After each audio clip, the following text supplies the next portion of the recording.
तो पहला प्रश्न है दोस्तों, शुरुआत करेंगे शिक्षण अभिरुचि के साथ, सीडीपी से शुरुआत करेंगे और सीडीपी के दोस्तों 40 क्वेश्चन पूछे जाएंगे, 40 क्वेश्चन पूछे ही जाएंगे।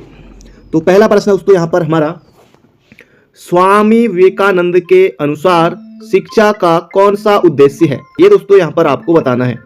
शारीरिक व मानसिक विकास, नैतिक तथा आध्यात्मिक विकास, चारित्रिक विकास या फिर उपरोक्त सभी। दोस्तों इसका सही उत्तर हो जाएगा, स्वामी विवेकानंद के अनुसार शिक्षा का उद्देश्य शारीरिक व मानसिक विकास भी है, चारित्रिक विकास भी है, नैतिक तथा आध्यात्मिक विकास भी है। तो इसका दोस्तों सही उत्तर बनने वाला है यहाँ पर हमारा ऑप्शन नंबर डी। अगला दोस्तों यहाँ पर प्रश्न है, कोठारी आयोग ने राष्ट्रीय उत्पादकता वृद्धि के लिए शिक्षा के व्यवसायीकरण पर जोर दिया था, जिसके संबंध में निम्न में से कौन सा तथ्य सत्य है? माध्यमिक स्तर पर रोजगारोन्मुख एवं स्वास्थ्य शिक्षा कार्यक्रम, औद्योगिक प्रशिक्षण संस्थानों का विकास, सी ऑप्शन है व्यवसायिक पाठ्यक्रम में सेतु पाठ्यक्रम का निर्माण। तो कोठारी आयोग के अनुसार दोस्तों ये सभी यहां पर कथन सत्य है। तो ऑप्शन नंबर दोस्तों डी इसका बिल्कुल सही उत्तर है। अगला प्रश्न दोस्तों यहां पर हमारा, प्राथमिक स्तर पर MLL का अर्थ है। दोस्तों प्राथमिक स्तर पर MLL का अर्थ दोस्तों यहां पर आपको बताना है। तो ये हो जाएगा न्यूनतम अधिगम स्तर, दोस्तों ये कहलाता है MLL, प्राथमिक स्तर पर ही हो जाएगा। ऑप्शन नंबर ए दोस्तों इसका बिल्कुल सटीक उत्तर है। अगला दोस्तों प्रश्न है, राष्ट्रीय ज्ञान आयोग का प्रतिवेदन कितने स्तरों में विभाजित था? अच्छा प्रश्न दोस्तों, ये 5 स्तर इसके लिए बनाए गए थे। तो ऑप्शन नंबर ए इसका बिल्कुल सटीक उत्तर हो जाएगा। अगला प्रश्न है, सेवारत शिक्षकों के ओरिएंटेशन कार्यक्रम में एक्शन रिसर्च का क्या तात्पर्य है? तो ओरिएंटेशन कार्यक्रम में एक्शन रिसर्च का क्या तात्पर्य है? दोस्तों इसमें शिक्षण संबंधी शोध भी शामिल है, पाठ्यक्रम संबंधी शोध ये भी शामिल है, इसके अलावा मूल्यांकन संबंधी शोध ये भी इसमें शामिल है। तो इसका सही उत्तर हो जाए दोस्तों उपरोक्त सभी। तो ऑप्शन नंबर डी दोस्तों इसका बिल्कुल सटीक उत्तर है। अगला दोस्तों प्रश्न है, राष्ट्रीय पाठ्यचर्या रूपरेखा 2005 के सिफारिशों के अनुसार विद्यालय में पठन लेखन से संबंध विशेष भाषा के संबंध में किस विदेशी भाषा की आवश्यकता है? यहां पर पूछा गया है, मातृभाषा, हिंदी भाषा या अन्य विदेशी भाषा या फिर अंग्रेजी भाषा। अच्छा प्रश्न है, राष्ट्रीय पाठ्यचर्या रूपरेखा 2005 के अनुसार दोस्तों यहां पर पूछा गया है। तो इसका सही उत्तर हो जाए दोस्तों अंग्रेजी भाषा। ऑप्शन नंबर ए दोस्तों इसका बिल्कुल सटीक उत्तर है। अगला दोस्तों प्रश्न है, राज्य के भीतर या बाहर एक विद्यालय से दूसरे विद्यालय में छात्र के प्रवेश लेने संबंधी प्रमाण पत्र कहलाता है। तो दोस्तों ये तो खैर आपको पता ही होगा, जो अभ्यर्थी तैयारी नहीं भी करते हैं तो उनके लिए भी दोस्तों ये आसान है। देखिए, राज्य के भीतर या बाहर एक विद्यालय से दूसरे विद्यालय में छात्र के प्रवेश लेने, आपने दोस्तों एक विद्यालय से दूसरे विद्यालय में एडमिशन लिया होगा, तो चरित्र प्रमाण पत्र तो ये तो नहीं, हस्तांतरण ये भी नहीं, हस्तांतरण ये भी नहीं, तो स्थानांतरण प्रमाण पत्र दोस्तों इसका बिल्कुल सही उत्तर है। ऑप्शन नंबर 20 का बिल्कुल सटीक उत्तर हो जाएगा। कोई दिक्कत नहीं होगी, सभी ने जो है सभी का हुआ होगा लगभग ये, क्योंकि स्कूल तो बदलते ही हैं। अगला प्रश्न है, छोटे छोटे छात्रों को पुस्तकों के बोझ को घर से विद्यालय तक ले जाने से क्या हानि होने की संभावना है? तो यहां पर दोस्तों आपको बच्चे को जो है भगवान मानना है, अध्ययन नहीं कर पाते, छात्र वातावरण से दूर हट जाते हैं, या फिर छात्रों में अध्ययन हेतु अरुचि, या फिर छात्रों के कंधे की हड्डी पर कुप्रभाव। दोस्तों इसमें कौन सा सही उत्तर होगा? देखिए, छोटे छोटे छात्रों में यानी कि छोटे छोटे बच्चे हैं और पुस्तकों के बोझ को घर से विद्यालय तक। अब उनका घर भी दोस्तों देखिए, वैसे तो प्राथमिक विद्यालय 1 किलोमीटर की दूरी में होना चाहिए, लेकिन नहीं होता ऐसा। गांव में हम देखते हैं, जहां खुद मेरा प्राइमरी स्कूल था वो भी घर से 4 किलोमीटर ऊपर था, क्योंकि गांव में उसको कहीं कहीं नहीं हो पाता है। बाकी देखिए, जो प्रश्न भी है इसी तरह का है कि पुस्तकों के बोझ को घर से विद्यालय तक ले जाने से क्या हानि होने की संभावना है? तो इसका सही उत्तर हो जाएगा छात्रों के कंधे की हड्डी पर कुप्रभाव। बोले तो ऑप्शन नंबर बी दोस्तों इसका बिल्कुल सटीक उत्तर हो जाएगा। अगला दोस्तों प्रश्न है, शिक्षण को प्रभावशाली बनाने हेतु शैक्षिक भ्रमण का महत्व होता है क्योंकि? अब दोस्तों जब आप 10वीं में पढ़ते होंगे या कभी आपके स्कूल टाइम या कॉलेज टाइम जब भी, तो शैक्षिक भ्रमण दोस्तों एक होता था। तो इसका जो शिक्षण को प्रभावी बनाने हेतु शैक्षिक भ्रमण का महत्व होता है क्योंकि क्या होता है दोस्तों इससे, यहां पर आपको बताना है। छात्र कक्षा कार्य में थककर अन्य कार्य में रुचि लेते हैं, क्या ऐसा है? छात्रों के अतिरिक्त समय का सदुपयोग होता है, या फिर छात्रों को कक्षा में पढ़ाई जाने वाली वस्तुओं का वास्तविक अनुभव होता है, या फिर छात्र आपस में एक दूसरे को भली प्रकार समझते हैं। तो ये तीन दोस्तों ए, बी और डी नेगेटिव पॉइंट है। इसका सही उत्तर हो जाएगा छात्रों को कक्षा में पढ़ाई जाने वाली, जैसे कि शैक्षिक भ्रमण के लिए ले जाते हैं, तो जो भी कक्षा में पढ़ाई जाने वाली वस्तुओं का वास्तविक अनुभव देखकर ही उनको होता है। तो ये हो जाएगा ऑप्शन नंबर सी। अगला दोस्तों प्रश्न है, शिक्षण में शैक्षिक प्रौद्योगिकी बहुत उपयोगी है क्योंकि यह समय की मांग है, यह प्रसिद्ध संस्थानों द्वारा अपनाई गई है, यह शिक्षण को प्रभावी और कुशल बनाता है, या फिर यह छात्रों को शिक्षण व अधिगम की गतिविधियों के प्रति आकर्षित करता है। तो दोस्तों इसका यहां पर सही उत्तर हो जाएगा यह शिक्षण को प्रभावी और कुशल बनाता है। यह आपको बिल्कुल याद रखना है, शिक्षण में शैक्षिक प्रौद्योगिकी, ऑप्शन नंबर सी। अगला दोस्तों प्रश्न है, कक्षा में आरुणि की कथा का उदाहरण देकर समेकित शिक्षण का परिचायक निम्न में से कौन सा कार्य है, यहां पर आपको बताना है। वर्षा मौसम वर्णन यानी कि पर्यावरण, खेल जगत खेत व जल मापन गणित, कहानी वर्णन लेखन साहित्य, या फिर उपरोक्त सभी। तो दोस्तों इसका सही उत्तर हो जाएगा उपरोक्त सभी इसमें शामिल है। अगला प्रश्न है, एक संदेश को किन परिस्थितियों में प्रभावी समझा जा सकता है। ये दोस्तों यहां पर आपको बताना है, एक संदेश को किन परिस्थितियों में प्रभावी समझा जा सकता है। अच्छे संप्रेषण कौशल का उपयोग करने पर, ग्रहण शक्ति के प्रमाण को वापस दोहराकर, या फिर प्राप्तकर्ता द्वारा समझना और वांछित प्रतिक्रिया देना, या फिर संदेश को केवल पारस्परिक संप्रेषण में प्रेषित करना। तो दोस्तों इसका सही उत्तर हो जाएगा यहां पर हमारा प्राप्तकर्ता द्वारा समझना और वांछित प्रतिक्रिया देना। तो ऑप्शन नंबर सी दोस्तों हो जाएगा इसका बिल्कुल सटीक उत्तर। अगला प्रश्न है, निम्न में से किस प्रकार के संप्रेषण के अंतर्गत नेतृत्व के उभर कर आने की संभावना सबसे अधिक होती है, यहां पर आपको बताना है। अंतर वैयक्तिक संप्रेषण, छोटे समूह संप्रेषण, आमने सामने का सार्वजनिक संप्रेषण, या फिर मीडिया जैसे कि सेल फोन और त्वरित मैसेंजर। तो दोस्तों इसका सही उत्तर हो जाएगा छोटे समूह संप्रेषण, ऑप्शन नंबर बी। अगला दोस्तों प्रश्न है, निम्न में से कौन सा वितरण कक्षा में प्रभावी संप्रेषण पर बाधा नहीं डालता है। दोस्तों अच्छा प्रश्न है यहां पर हमारा। एक विस्तृत विवरण, एक अस्पष्ट विवरण, एक विधि पूर्वक विवरण, या फिर ऐसा विवरण जो श्रोताओं को अपने निष्कर्ष निकालने में सहायक होता है। तो दोस्तों इसका सही उत्तर हो जाएगा यहां पर हमारा एक विधि पूर्वक विवरण, ऑप्शन नंबर सी दोस्तों इसका सही उत्तर है। अगला दोस्तों प्रश्न है, किसने शिक्षा को उत्तम विनियोग कहा है। दोस्तों अच्छा प्रश्न है, किसने शिक्षा को उत्तम विनियोग कहा है। दोस्तों ये किसने कहा है, तो यूनेस्को ने कहा है, याद रखेगा। ऑप्शन नंबर 20 का सही उत्तर है, शिक्षा को उत्तम विनियोग कहा है किसने, यूनेस्को इसका सही उत्तर है। अगला दोस्तों प्रश्न है, निम्न में से कौन प्रणाली के पहलू का तत्व नहीं है। दोस्तों अच्छा प्रश्न है यहां पर हमारा। अदा, प्रक्रिया, पर्दा यानी कि प्रतिपुष्टि बोले तो फीडबैक, या फिर अध्ययन।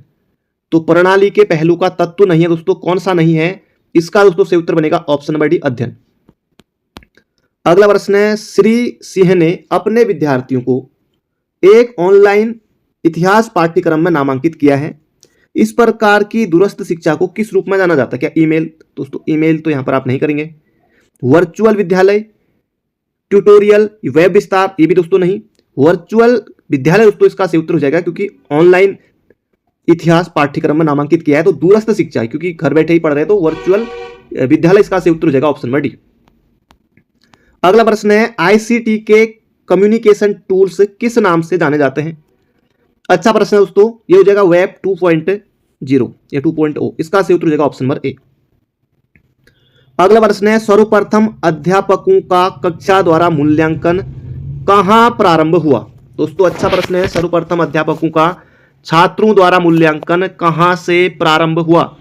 तो इसका सही उत्तर हो जाएगा संयुक्त राज्य अमेरिका के विश्वविद्यालय से, ऑप्शन नंबर दोस्तों 20 का बिल्कुल सटीक। अगला दोस्तों प्रश्न है, व्यक्तित्व व्यक्ति के चरित्र, स्वभाव, बुद्धि और शारीरिक बनावट का थोड़ा बहुत ऐसा स्थायी और स्थिर संगठन है जो वातावरण के साथ उसके अपूर्व समायोजन को निर्धारित करता है।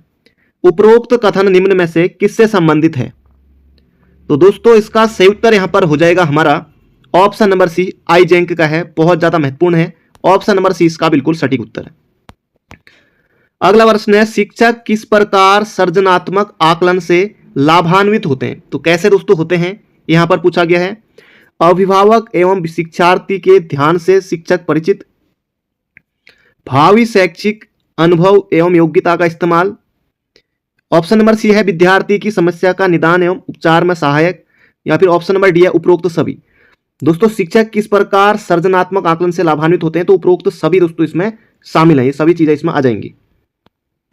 अगला दोस्तों प्रश्न है, कक्षा प्रक्रिया से संबंधित मुद्दों एवं विषयों में शामिल किया जाता है। ये भी दोस्तों अच्छा प्रश्न है। शिक्षण, अधिगम सामग्री, निर्धारण एवं मूल्यांकन, कक्षा प्रबंधन, तो ये सभी दोस्तों इसमें शामिल हैं। उपरोक्त सभी इसका भी सही उत्तर हो जाएगा। अगला प्रश्न है, जब एक छात्र एक ही परीक्षा में 2 बार बैठता है तो उसे क्या कहा जाता है? पूर्व परीक्षण यानी कि प्री टेस्ट, पोस्ट परीक्षण यानी पोस्ट टेस्ट, ठीक है, और या फिर परीक्षण पुनः परीक्षण यानी कि टेस्ट रीटेस्ट। दोस्तों क्या कहते हैं? अच्छा प्रश्न है, ये आपने सुना होगा। जब एक ही छात्र परीक्षा में 2 बार बैठता है दोस्तों उसे कहते हैं परीक्षण पुनः परीक्षण यानी कि टेस्ट रीटेस्ट। तो ऑप्शन नंबर सी। अगला दोस्तों प्रश्न है, यशपाल समिति ने आनंदपूर्ण विद्यार्थी अधिगम संबंधी अवधारणा विकसित करने हेतु निम्न में से किस उपाय पर सर्वाधिक जोर दिया था? दोस्तों ये यहां पर आपको बताना है। सहयोगी सहभागी क्रियाएं, सामुदायिक क्रियाएं, ऑप्शन नंबर सी है व्यक्तिगत उपलब्धि हतोत्साहन। तो दोस्तों इसमें सभी शामिल है। उपरोक्त सभी इसका सही उत्तर है यशपाल समिति के आधार पर। अगला दोस्तों प्रश्न है, राष्ट्रीय शैक्षिक नीति 1986 में उत्पादकता वृद्धि के लिए पेशेवर पाठ्यक्रमों को समन्वयकारी भूमिका पर किस लिए जोर दिया था? ये दोस्तों यहां पर आपको बताना है। उद्योगों की मांग पूर्ति हेतु, व्यवसायिक प्रतिष्ठानों की मांग पूर्ति हेतु, या फिर नवागंतुकों के परीक्षण हेतु। तो दोस्तों इसका सही उत्तर हो जाएगा ऑप्शन नंबर डी, उपरोक्त सभी। अच्छा प्रश्न है। अगला प्रश्न है, विज्ञान से अभिप्राय के संबंध में निम्न में से क्या सही है? एक विषय, प्रमाणित व्यवहार, गहन सोच व मनोवृत्ति। तो दोस्तों इसका सही उत्तर हो जाएगा उपरोक्त सभी। अगला दोस्तों प्रश्न है यहां पर हमारा, निम्न में से किस कथन को समेकित दृष्टिकोण कहा जा सकता है? शिक्षण व संस्थानों द्वारा शिक्षा, परंपरागत शिक्षण, शिक्षा को जीवन से जोड़ना, या फिर उपरोक्त सभी। तो दोस्तों इसका सही उत्तर हो जाएगा शिक्षा को जीवन से जोड़ना। तो यहां पर सभी नहीं करना है, ऑप्शन नंबर सी इसका सही उत्तर है। अगला प्रश्न है, सामूहिक अधिगम के प्रबंधन पर निम्न में से किस मनोवैज्ञानिक ने जोर दिया था? तो सामूहिक अधिगम के प्रबंधन पर दोस्तों किस मनोवैज्ञानिक ने जोर दिया था? तो कार्ल रोजर्स इसका सही उत्तर है, ऑप्शन नंबर बी। अगला दोस्तों प्रश्न है, विज्ञान तथा अन्य संबद्ध विषयों में छात्रों के प्रयोग करने के कौशल के विकास हेतु शिक्षक को क्या करना चाहिए? यहां पर पूछा गया है दोस्तों, ये हो जाएगा छात्रों को प्रयोग करने का अभ्यास देना, छात्रों को प्रयोग करने का अभ्यास देना। अगला प्रश्न है, पंडित सुंदरलाल शर्मा केंद्रीय शिक्षा संस्थान निम्न में से किस शहर में स्थित है? दोस्तों ये भोपाल में स्थित है, एमपी में। ऑप्शन नंबर ए इसका सटीक उत्तर है। अगला प्रश्न है, निम्नलिखित में से किस आयोग की रिपोर्ट को शिक्षा और राष्ट्रीय विकास रिपोर्ट के रूप में जाना जाता है? राधाकृष्णन आयोग, मुदलियार आयोग रिपोर्ट, या फिर कोठारी आयोग। तो दोस्तों इसका सही उत्तर यहां पर हो जाएगा कोठारी आयोग 1964-66। ऑप्शन नंबर ए दोस्तों इसका बिल्कुल सटीक उत्तर है। अगला प्रश्न है, शिक्षक दृश्य सहायक सामग्री का उपयोग शिक्षण को क्या बनाने के लिए दोस्तों करता है? यहां पर पूछा गया है, बिल्कुल आसान प्रश्न है।